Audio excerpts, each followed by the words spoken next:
Hi everybody, I am Taluka from Markers and Minions. Welcome to tonight's Facebook Live session. It's going to be a little bit different.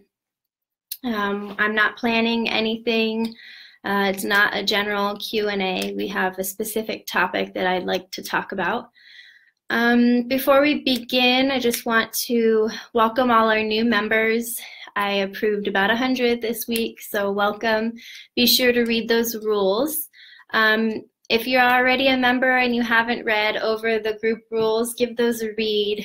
I had to be a police officer quite a bit this week, and it always feels really awkward, so I'd rather just not be put in that situation. And so yeah, just make sure you know how the group works.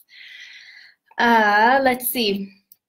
So the focus for today is basically primary phonics and writing, and the foundational skills taught in, I guess, TK. We can even extend this to TK to grade 2. The reason why I wanted to talk about this was because I remember a few years ago when my district was adopting benchmark. That was the area that was really considered to be lacking. So of all the people that were on the committee, we all voted yes for benchmark. Every grade level except for kinder, there was one teacher from kinder that didn't want benchmark, and she said that it was because of the phonics instruction. And so she was obviously outnumbered. But anyway, back then, we didn't have the same curriculum, the same program as we do now. So many things have been added to the curriculum. For example, those Heidi songs, little interactive songs, the Advancing Phonics workbook, all of that stuff was added later.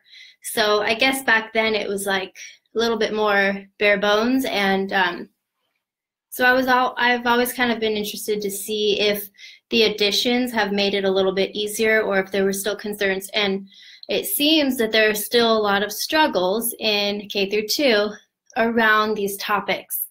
And so I wanted us to all be able to get together, talk about what's working. We did do this in a post. It got a lot of comments and it was hard to read through everything. So I was thinking we could just do kind of like a a conference call type thing or a town hall type thing where we can kind of talk things through. And I welcome all grades to come so that we can have those vertical conversations and see where the kids are expected to start, where they're expected to go. Hi, Elise. And just so we can see the rationale for why things are the way they are in kinder and first. And then we can, really dissect it and take it back to the standards and hopefully provide some support for those who are struggling with this. Hi, Cindy. What else do I have written down here? Oh yeah, I want to keep this focused around benchmarks. So if you're using your old way of teaching or old curriculums, old programs, if you're supplementing with something you found, that's great, but I want to focus just on what benchmark has to offer, and we can really talk about what's strong and then what's lacking. And then, yeah, so if you're supplementing, please keep that to yourself for now. Let's just keep it focused. If you have any fun strategies, you can share those. And then I also got a long message, private message sent to me with all these different points about primary reading and writing, phonics instruction and all that. And so I'll go over each of those points. Hi, Maria. And we can kind of talk about each one and break them down. So, first of all, I have quite a few of you in here. Go ahead and introduce yourself. 3 of you have commented. Let me know what grade you teach, and if you're in California, that's important. I'm in California, so I think most of us, a lot of us are. So the things we talk about are based on the California program, so there might be some variations. Just keep that in mind if you're watching from a different state. Carla, kindergarten, welcome. I ran into a kinder teacher, which is a rare occurrence at my school. I ran into one this past week in our copy room, and she was making copies of the Advancing Phonics book. And I was like, oh, isn't it great that we have this now? Because we didn't have this a couple years ago.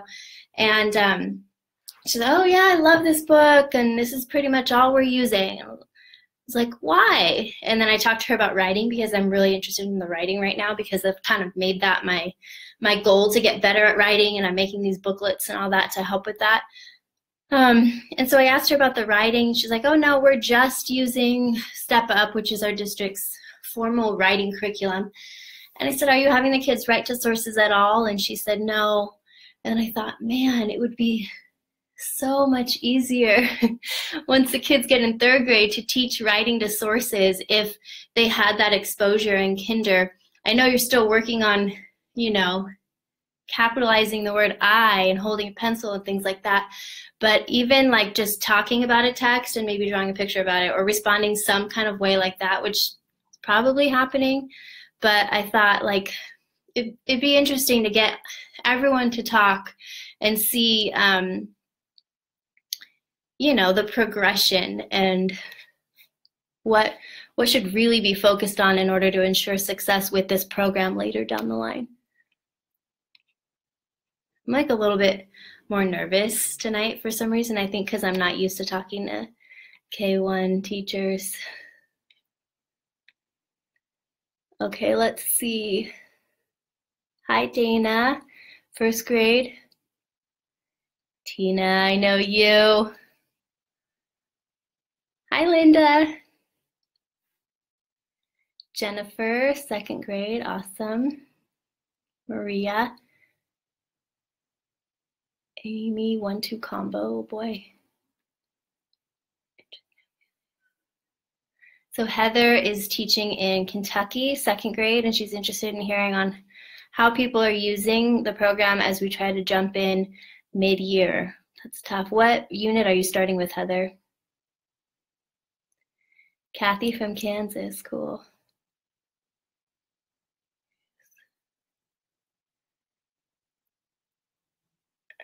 Okay, cool, good, good, good. Perfect, yeah, so Carla says we write about the part they like, so in the text. At this stage, a lot of drawing with details. Awesome. Thanks, Tina. Oh, yeah. Okay. So, someone wanted to tune in specifically for phonics, and I think they're in here now, so let's talk about that first. Let me read you some of the concerns, and then we can talk about some of the ways to improve on them. I'm going to be flipping my screen, so I'm not really going to be looking at the camera. Okay, so I have a million tabs open. Here we go.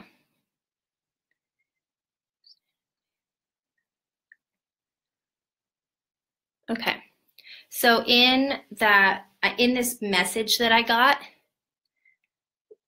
this person talks about the phonics and like gaps. So there's a progression from kinder to 1st to 2nd. But if students don't have that foundation to build on each year, that's where there's gaps. That's where it's frustrating. One of the things that may be helpful is we can't just teach where students are, because if we don't teach grade level standards, then the gap in their phonics skills will continue to widen. So there's this tricky balance of meeting students where they are and making sure they have a strong grade level instruction in phonics and reading. What do you guys think so far? And then also another concern that when we were reading through the thread, when I was reading through the thread was that there was too much emphasis on comprehension. So our teachers, is it just that teachers are used to teaching phonics in isolation? Is it that kids learn better that way? Like, what are your thoughts? Hi, Sean. Thank you.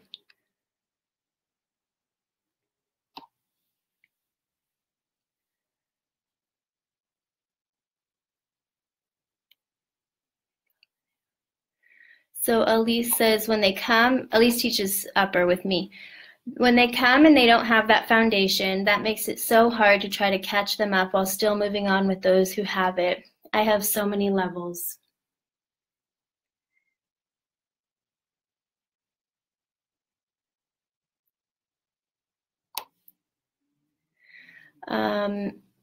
Dana says there is too much of a focus on comprehension. I see a gap in the area of actually teaching strategies to read. So when it's in, like you still have, let's talk about the resources we have.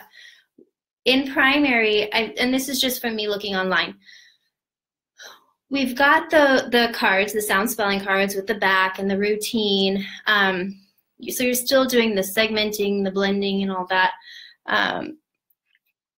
But then you're practicing, you can also practice using those decodables and finding the patterns in those little readers, which that's not new. And then there's also the skills in their, what's it called, shared reading books, right? With the weekly stories, and that has a lot of their phonics skill. So can you do both? Can you start by teaching it in isolation and then apply it in context? So there's still, is that how it's intended? And Tina says that benchmark is the tool. If kids need more phonics, then that is addressed in small groups. So Sean is a principal, and she says she's correct. If students are behind, they will never catch up if you don't teach grade level concepts. You need to teach grade level while backfilling, so like in small groups. Fundamental skills need to be primary focus in K1 especially. Yeah, I mean, I taught second, that's the lowest I've gone, and even in second, there was nowhere near the amount of emphasis on phonics and learning how to read than I imagine it is in first and kinder. It was already, and I know third grade is that year where you're, you know, technically reading to learn, but we already had that in second. So it's really just a short window where kids are getting that explicit learning to read.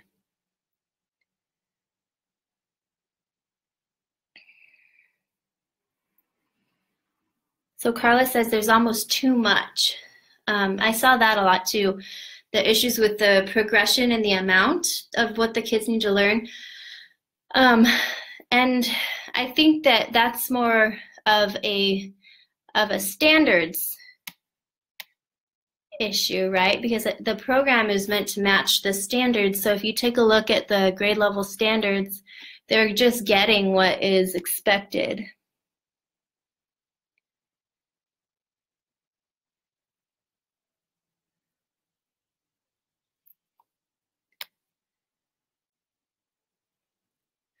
So Amy says it's hard when you are in comprehension and then you're supposed to be finding it meaning the spelling pattern, while you go.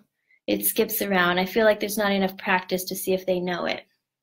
So has anyone pulled that sort of application, like finding the spelling pattern within the readers? Has anyone just put that into small groups? Or is that expected to be, you know, a whole group task? Has anyone experimented with migrating that? Jennifer, I think it can be difficult to assess each student when taught totally in context. I need to make up small assessments and have a review as needed.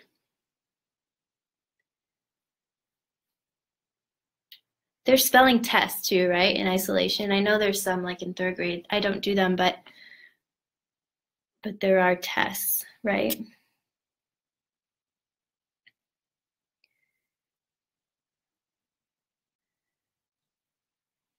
Nicole, that's always the struggle, right? Having so many different levels in our class, especially if you have second language learners.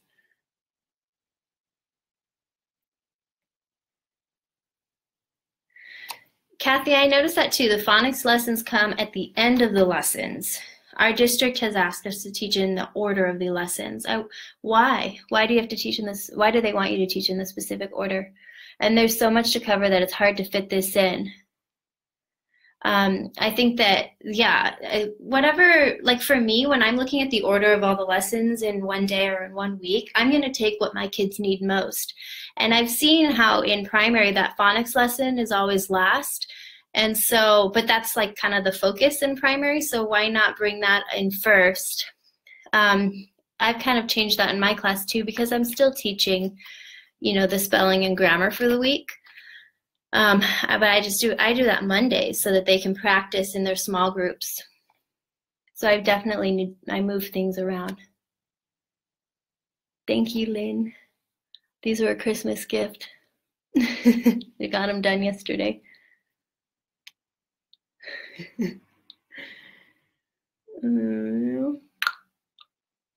So Tina says almost her entire class is an EL population. My Mondays are almost all phonics. I make it that way. We build on it through the week. I revisit phonics daily with them all. My red group that is their focus during academy time.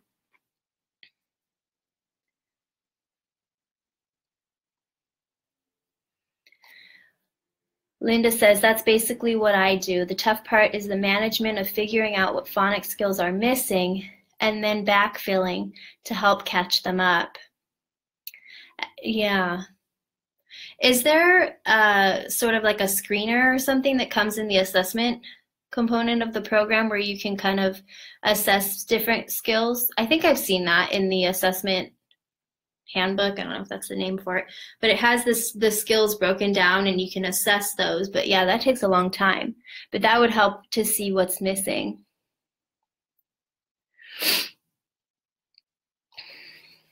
Can any kinder teacher share what in benchmark works for phonics for them and how they are implementing them?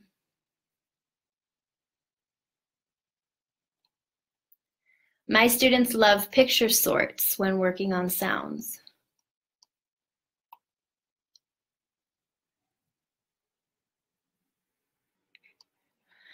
Oh, okay. I teach third, but my team pulls out the language skill and the phonics skill from the end of the unit assessments and makes separate assessments. Yeah, so in our unit assessments, we have, at the end of the unit test, there's a couple pages of just phonics and grammar, language. So you could pull those separately from the unit and then keep the grades separated. So yes, there are screeners you can use to fill in gaps. Kathy, so Kathy's district is the one that says follow the order.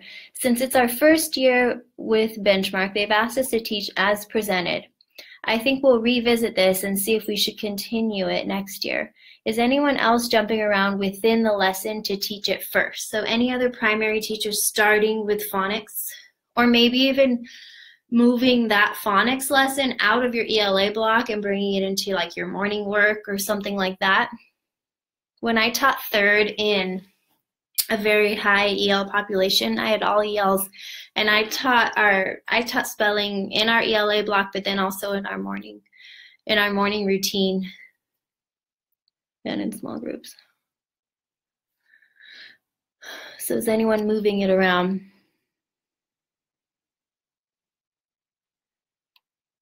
Linda, where is the screener test? Meanwhile, I'll look because I think there are screeners in, okay, let me look at first grade. In the foundational skills assessment book, which it looks like it's K through 6. Let me click on that. Let me see if that's it. Phonics and word recognition quick checks. There are consonant sounds, blends, clusters, digraphs, short vowels, long vowels, article vowels, and this is what you want. They look like quick little tests too. Actually, these would be great for me to use for one of my kids who has an upcoming IEP. So if you're online, it's the Foundational Skills Assessment book, K through 6, and then this is Teacher Section 3 that I'm looking at. It's also that hard book we got in the assessment pack. Okay, let's see. Okay, Jennifer, 2nd grade. I teach the spelling pattern to the kids on Monday and give them their spelling list. I have 3 leveled lists, on level, high, average, and high. Then they go to their Chromebooks, and write their 8 words in a chart, adding images, unless they can't find one. Then they write a definition from the dictionary. I've done this the last 2 weeks, and they have shown a much higher application of the spelling pattern within their writing. Sorting is a great way for students to see patterns. You can do boggle games, rhyming. I teach 2 whole group phonics lessons each week on Monday and Wednesday. What grade are you, Jen? Also, a teacher in our district typed the phonics readers up and shared them. We use this in small group, and the kids can highlight the phonics. We also use word building cards for phonics practice. The phonics readers, can you not print those out? What do you mean typed them up? Because they're already typed up on the online. The phonics readers. The decodables? Let's see. The decodable text. I wonder if these don't print nicely.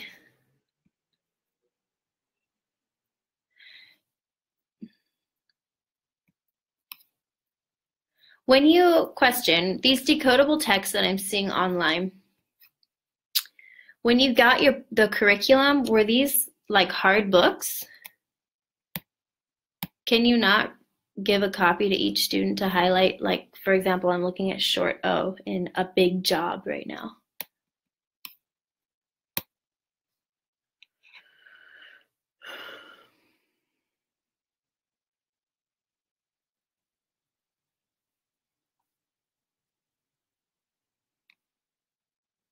Tina switches the order. She does phonics first. Sean says there are quick checks, and then some are more in depth. So for those screeners.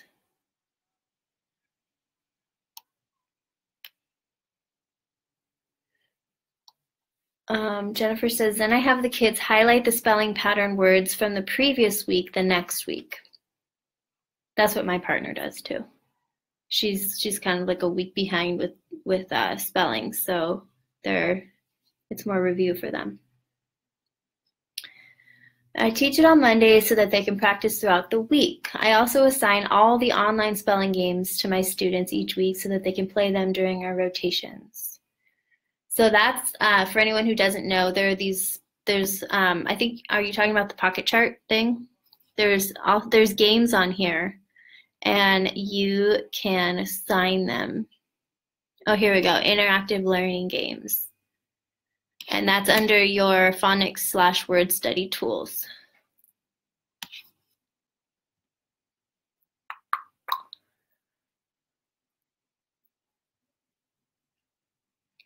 Is there a way to assign letters or spelling patterns so that in their digital pocket chart, you can have them make words or sentences? Also, if so, can I see their work? Does anyone have an answer for Tammy for that?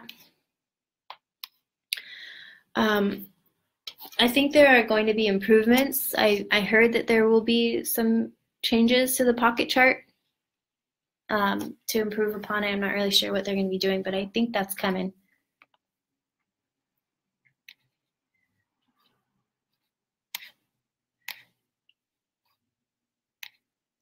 Okay, so Jen teaches first grade, and she does the whole group phonics each week, Monday and Wednesday. Okay.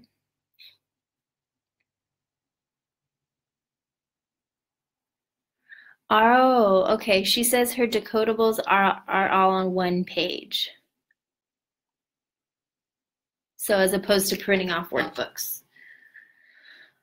I wish I could make this font bigger. Tina. I would too. Make copies of the workbooks just in case your district doesn't order them again.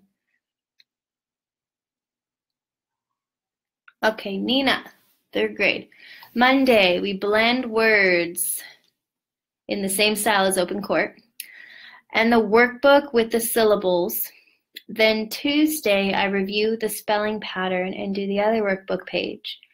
Wednesday, she's talking about the workbook page from the practice tab, unless you have the consumable versions for the kids. Wednesday, the story with finding the spelling pattern. And then Fridays, a spelling test. The story with the spelling pattern is that word study story at the end of right before the build, reflect, write page. I also add 7 more words from the lesson 9 to have a total of 15 words for the week. The students also have activities daily for homework.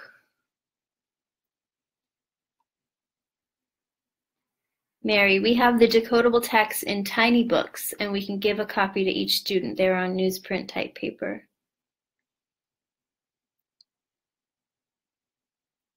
Okay, so Maria, do you have access to the online component of Benchmark?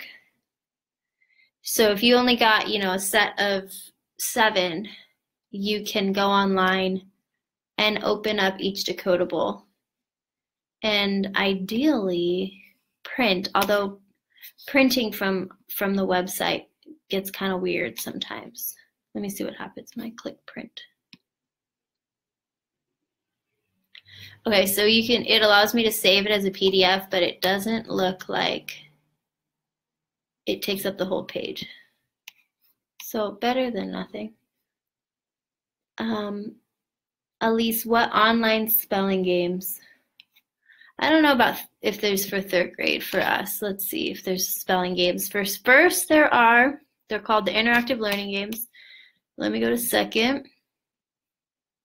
Yep, for 2nd there are.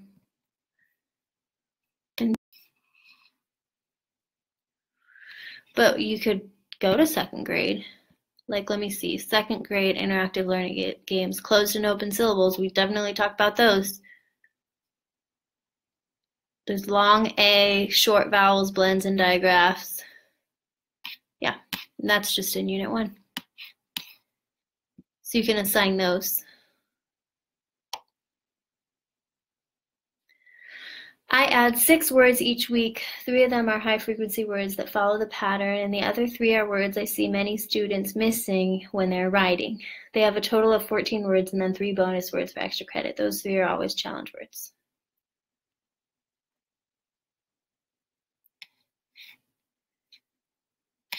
Okay, so what about Kinder? There was, Delia wants to know, can any Kinder teacher share what in Benchmark works for phonics for them? So I think we've heard from like 3rd and 2nd and 1st. Where are my other Kinder teachers?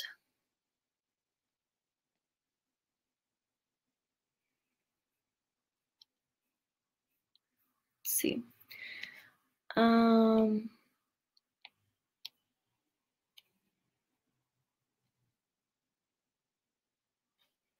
It's neat. Google Classroom. We have tried to order the decodable text in print, but they didn't work out.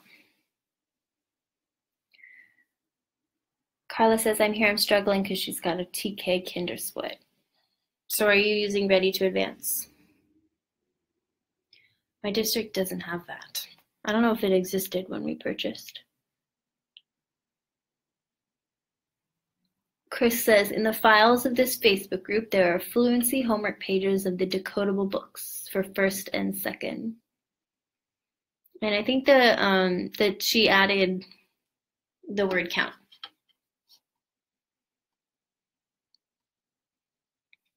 Yeah, for fluency.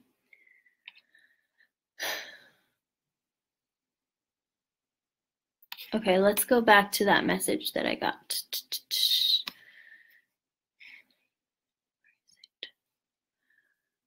The phonics skills instruction is all in service of students making meaning and comprehending. The way Benchmark is designed is to ensure ample practice in context. The decodable readers are just one way for practice in context, but they are contrived text and do not mimic authentic text. In order to ensure students are applying the phonics skills in context, students should practice application in both the decodable text, shared reading, and in small group level text. So, are you using all of those things?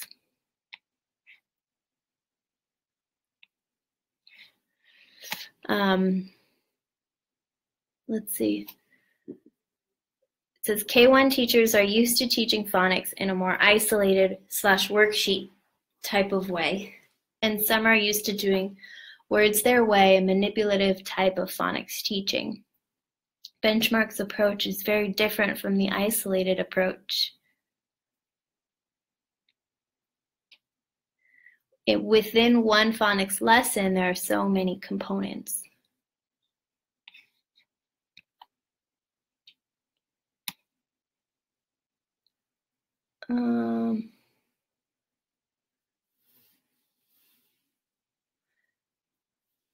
Carla, so with her split, her TK Kinder split, she's just using the Kinder curriculum.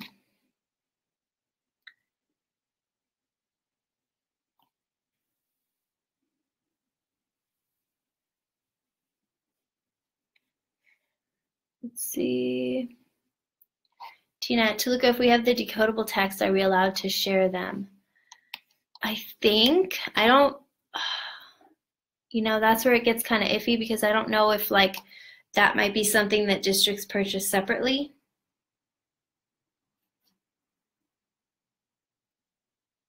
You know what I mean? Elise, this was in a message that I got from someone, a group member, after I had posted that thread yesterday, a couple days ago. Okay, Kelly says she teaches first. We do phonics activities at least 3 days a week. We blend together one day, build on our desks or whiteboards, and build with letter cards one day. We also find them in the decodables and do many activities throughout the week in word building. We also send homework home a couple times a week. So it sounds like there's a lot of strategies that people are using that are the same. And they sound like strategies that aren't, you know, reinvented with Benchmark, but that can still be applied. Do you feel like it's working, these strategies? Small group reading instruction is a great way to differentiate needs of phonics instruction. Teach grade level phonics, whole group, and individual needs in small groups. Indeed, right, for everything. Okay, Maria, our team, she teaches Kinder. Our team has made Google Slides of the phonics section for every day. I introduced that almost at the beginning of, where'd it go? Almost at the beginning of the day. Then we break into literacy groups while I do guided reading. During this time, 2 to 3 of my groups are working on the skills we went over during Google Slides. I also review them during my guided reading groups. That sounds really neat, Maria. If you know how to share Google Slides, like by making users force a copy so that they're not editing onto yours, if you know how to do that and you're you know up for it, we would love to see what those look like.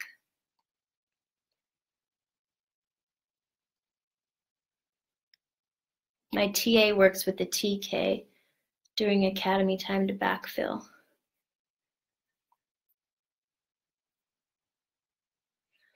Maria, how do I access the files for the fluency passages for first grade? So the way that our Facebook group works is we have a files tab that you can click on. It's in the left-hand side. Unfortunately, it doesn't have any way that we can categorize what's being uploaded. So anytime someone uploads something, you just need to be really specific in the title of what it is and what grade level it's meant for. And then you just have to kind of read through all of the files that have been shared. And also, you can't open them on phones. They look all jumbled.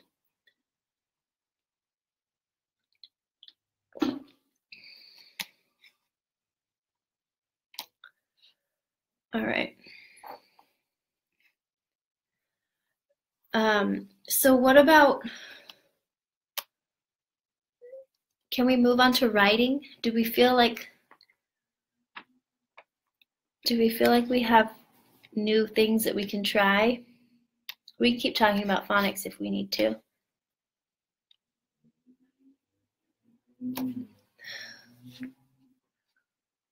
I want to make sure that anyone who did come wanting support was able to get some from someone else,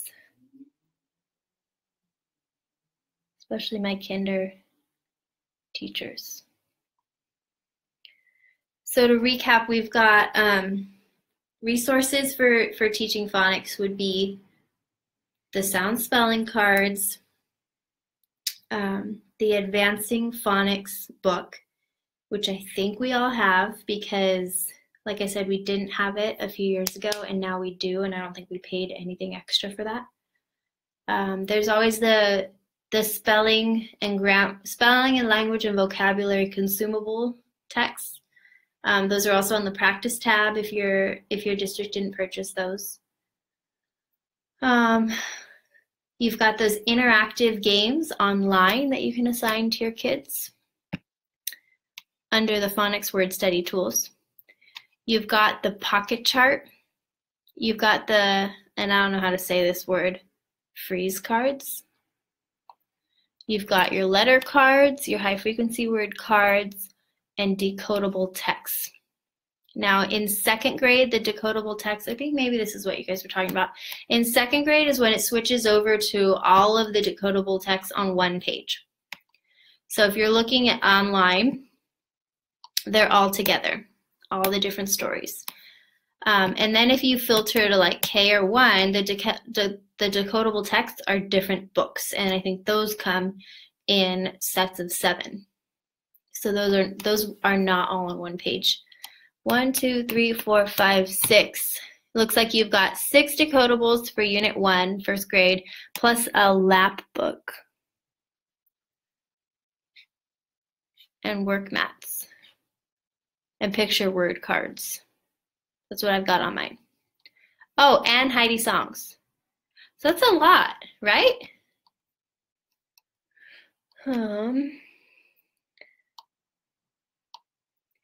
Brianna, the interactive games are an easy way to get kids into phonics.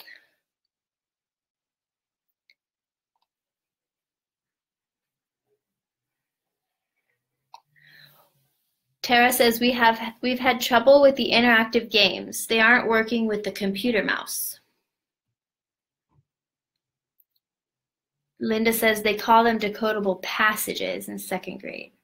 Yeah, because in K and 1 they're decodable texts, little books, and then yeah, you're right, they're just passages. So if you go to second grade, it's just a real quick story. Oh, sorry, don't log me out. Just a real, like this is 4 paragraphs and then a picture. So it's just on one page. It's just a quick passage.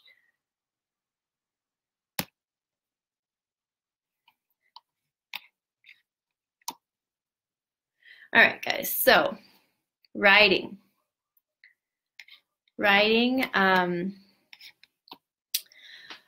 I've made writing in 2 through 5 kind of all looks similar. And then I started making those writing booklets for first grade, and so I could really see the difference in what's expected of the kids, because I've never had a reason to look at like first grade writing standards, but now I do. And it looks like in First grade, let me go to my standards. I had them pulled up. It looks like in grade 1, it says capitalization, punctuation, spelling. Does it say they need to write a sentence? Yes, right? In kinder, they don't need to write a sentence based on the standards, but it's still being modeled for them plenty in the program. Use sentence level context.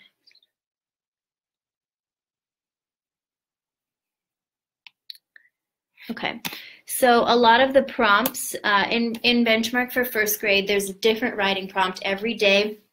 It's writing to sources. So far, just in Unit 1, I've seen the structure. What I've noticed is there's write as a group. Sorry, I'm just going to get comfy here. There's write as a group, and then that's where you're, writing key details about your community garden as a class, your shared writing. And then there's a little section for write independently. Ideally, they'd get to that, and where they would need to come up with their own key detail for community garden. So basically doing whatever the skill was that was taught whole class, they just do that independently. And so it was brought up that, like, if you've got struggling writers, then you've got that shared writing that they can literally just copy from. You can have them create their own. In first grade, obviously we have lots of levels in all grades, but if they can't write a sentence yet, you can have them just write a phrase or even a word. Like there was one prompt that I saw that said, write your own rule for being a good citizen. And even if they write, like, be nice, like, that's still a sentence, right? I feel like that's still meeting the objective. The other thing I noticed was for some of the prompts, you're doing a shared writing, and then the write independently task is to just draw an illustration that goes with that writing. And it was brought up that, like, well, a lot of the times the kids will draw first and then write based off of that. So I think that the focus in Benchmark is to write based off of the text or story, right? And then add illustrations to support. So some of them, so far, all of them that I've seen, all the lessons, have the kids write something first, either independently or in the shared group writing, and then do the illustration second.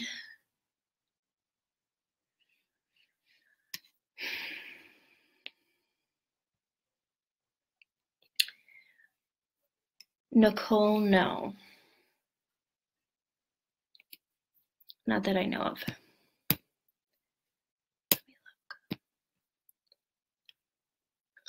Doesn't look like it. Maybe you can find some extra phonics instruction, Nicole, for third grade in the assessment book. But I don't think we have our own decodable passages. Okay, no one's saying anything about writing, or my computer's taking a long time to catch up, which sometimes it does. So I'm going to close some tabs while I wait. Speaking of writing, so I uploaded, in fact, I'm gonna post the link right now. I made the Unit 1 writing so we can see what it looks like for first grade. And I would love feedback on that. I shared it. Here it is. So it's Unit 1, weeks 1, 2, and week 3. There, it's in the comments. So that's the reason why I'm starting to dive into progression of writing. Now in third grade, they're given a prompt. We have the teacher prompt and we have the student prompt. So the teacher prompt is what you're using to model, and then the student prompt is how they're expected to write, independently. And it's a similar prompt, but it's different so that they're not just copying your model. They have to apply the skill, the writing structure and everything. And it's always writing to at least one source, oftentimes 2 sources. And it's tough.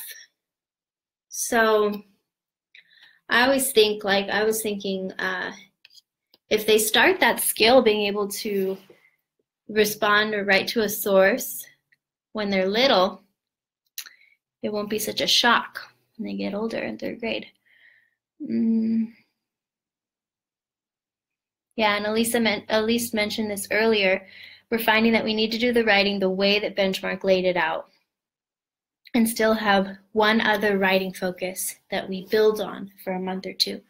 It's kind of the approach I've been taking too, is like getting to that weekly writing and not seeing it, not viewing it as a big, long writing assignment, which I still love to do. You know, the kids like that too. It allows them to be so creative. And anyway, so I'll do like 1 unit long writing assignment usually, and still stick to that weekly writing so that they're getting that practice writing the sources. Because that's so heavy on the SBAC. Where do we find the files? So if you're on the Facebook group, so you'll have to open a new tab so you're not looking at this video. So you're looking at our Facebook group. On the left-hand side, there's a column. At the top, it says our group's name, Benchmark Advanced, blah, blah, blah. And then you look down that list. There's files, photos, videos. There are a lot of neat resources in there. The decodables, which is what I think you're looking for, is under the group files. So if you click on that and then just scroll down a whole bunch, you'll find them.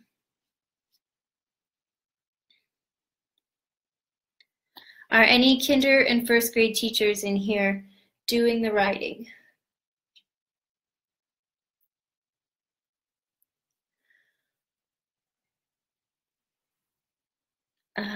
Tina says, it does look hard. I think if you do circle maps and sentence frames in the beginning, they will get used to it. I have found that some units are better than others. Yeah, so in addition to doing that shared writing, collaborative writing and modeling, use the circle maps and other strategies to make it more accessible. On the writing lessons, there's also that IELD scaffold. Let me look. That you can use to help. Okay, let me click on first grade, the TRS, week 1, day 1. The writing lesson is write key details. You have that IELD, right? Yeah, here it is. So here's the sentence frame, basic frames. That has to do with grammar. Yeah, so maybe that'll be helpful.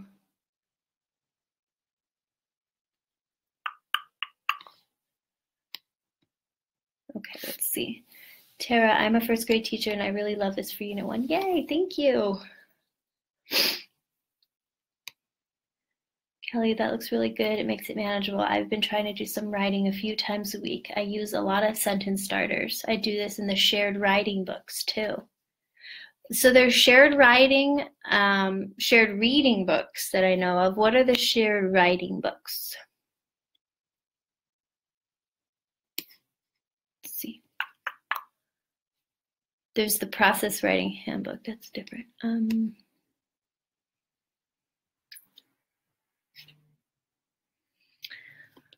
And also in that shared, here it is, shared readings.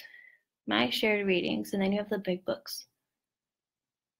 Okay, in the My Shared Readings books, there's also that section at the end of every story where the kids have to respond. Is that what you mean? Like, for example, Unit 1, Week 1 is Katie's crop. And then there's a little box with some lines and a little pencil icon.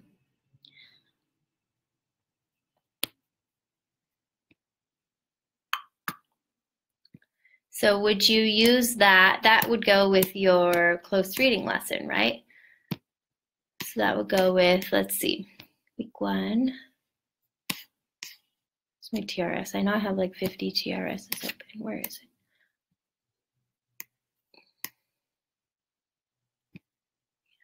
Shared reading.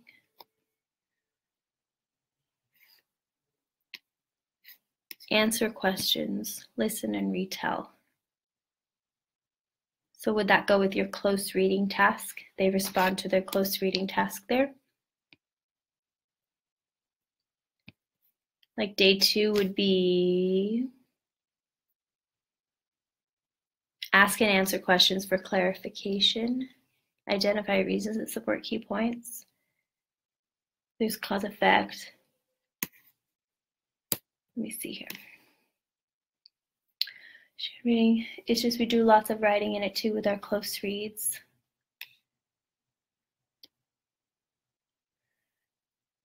There are places for shared writing responses in our shared reading books. Oh, so when it says write as a group, like that shared writing section on the writing lesson, is that meant to be going into your shared reading book, or is that just up on, you know, what's your paper? Gotcha, Kelly. Thank you. Tina says she loves the IELD section. I haven't really found what they're expecting us to respond to. I've been trying to make them up to go with us. With it. That is what I don't know. Okay, so yeah, that's kind of not really explicitly said, huh? Let me see day 4, this cause and effect thing. Let me go find that lesson. Your TRS looks so different from ours. Okay. So there's that show your knowledge section. Name different causes. So this is after you do your group, your guided practice. Name different causes and effects from the text. Ask students to raise 1 finger if you name what is something that's a cause, 2 fingers if you name an effect. Afterwards, you can have students describe the causes and effects in complete sentences using clue words such as because and so. So I would just add to that and say, in their shared reading booklet.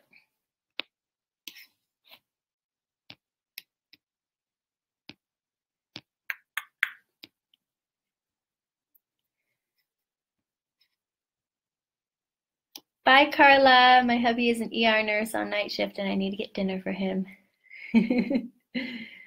Have a good night. Thank you for tuning in. Okay, so Mary says in the shared reading booklet, that section, they're supposed to respond to the text in any way they want.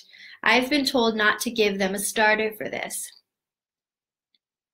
So then these little ones are really responding to text in every which way then, huh? Getting lots of practice. I have to turn off my heater. Hold on.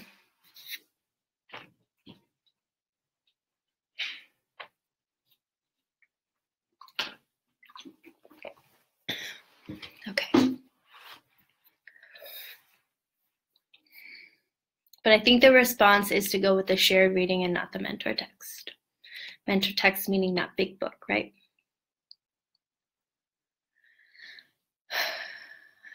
All right. Any other suggestions for what's working well for writing so far? And then I think we're going to call it a day.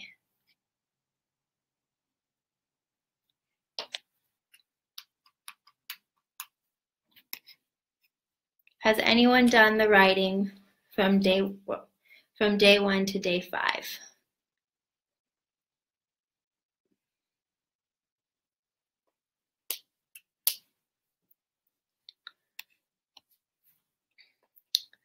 Tara, yes. I only have unit 1 done, so whenever I can sit down and do more of that, then yes. It won't be too long. That's the only thing I'm working on. All right, I am using thinking maps again, and that's helping my students a lot. Good. Yeah, I think it's important that we bring in things that we already know and things we're already trained in. Brandy says we use thinking maps too.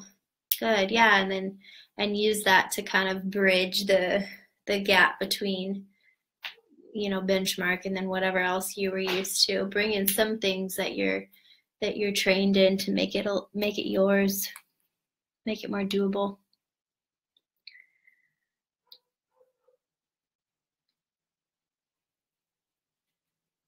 Oh, Cindy, let me know how they go. Thank you. Elise, thank you to Luca and everyone who added to the conversation. I heard some ideas that I will definitely try.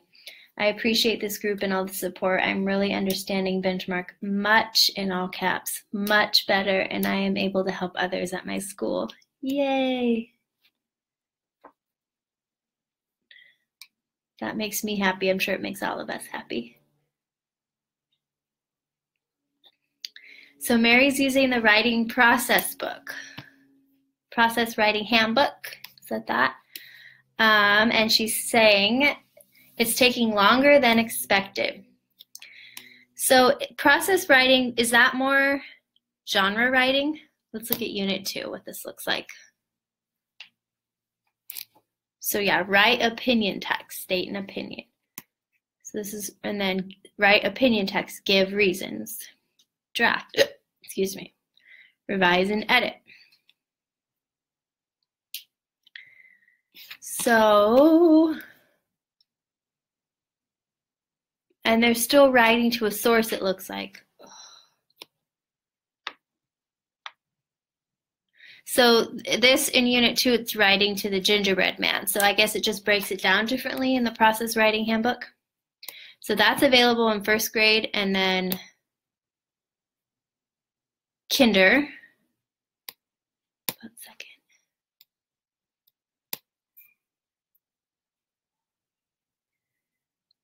And that's it. In 2nd, it becomes the writing and language handbook, which that has, I've peeked at that for 3rd. That's got like small texts, like passages, and then it walks them through. It's like the same thing. It walks them through the genre writing. The Odyssey book for process writing in 3rd grade. That small leveled reader. So the process writing, maybe it's using the leveled readers. Yeah, it's still over the course of a week though, right, Mary? So that's an adjustment, because normally we'll teach like opinion writing for, 3 weeks or whatever. And here, even in the process writing handbook, it's a different thing each day.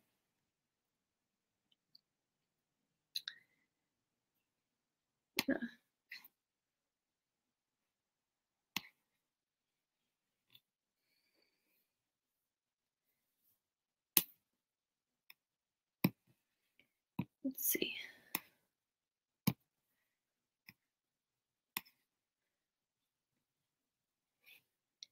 So it looks like I'm looking at the process writing for 1st grade, and I clicked on introduction because I noticed it started with unit 2, not unit 1. So, and with unit 2, it's got your daily teacher plans, days 1 through 5, and then it's got Blackline Masters, so different charts and organizers for the kids to use, and sentence frames, it looks like, for them to fill out, and checklists for editing. So that's what's included in the process writing book by unit. If you click on introduction, because I don't see unit 1, it has some sort of scope and sequence. God, this is small. I need to get new contacts. It says unit 1, daily writing the sources, narrative, informative, and opinion tasks for all 3 weeks. And then unit 2, you're doing the daily writing the sources for weeks 1 and week 2, and then it says you can bring in this 5-day process writing for opinion for week 3. And then unit 3, that 3rd week, 5-day process writing for informative and explanatory. So this is kind of like meeting us in the middle, right? So instead of switching up the type of writing every day, you've got your 3rd week to focus just on one genre, which is kind of, that's how it is in 2nd and up. We've got 1 whole week to focus on one genre. And then once you get to unit 6, it looks like it becomes 10-day process writing, personal narrative, informative, opinion. Yeah, your writing looks really different from upper.